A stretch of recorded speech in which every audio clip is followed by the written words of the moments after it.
Så, Claus. Her så kører vi P3D med Boris. Say hej, Boris. Wow.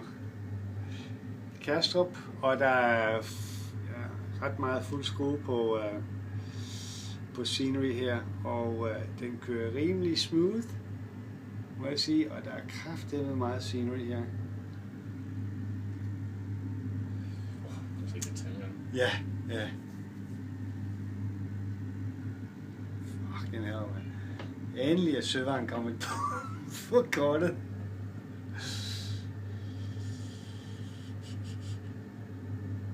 Ja, vi er nødt til at flyve Beechcraft. Jeg har ikke fået sat 737 ind endnu.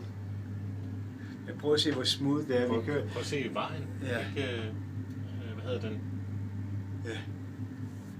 Ej, hvor er det godt lavet.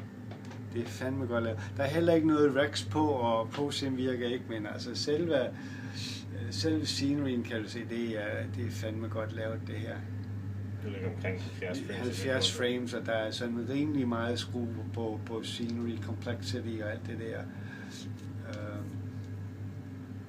Og så kører vi herind over Kongelund. Der er trafik nede på Kongelundsvej, kan jeg se. Og så Bella Sky ligger herude. Prøv at se, hvor smooth det er. Kraftedeme utroligt, mand.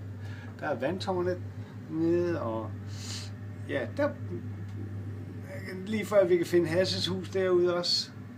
Ej, hvor er det godt det her. Det må være Fields, det der. Ja, det må være Fields. Ja, der er Færingehuset, der er bygningen. Nå, det var bare lige en appetizer.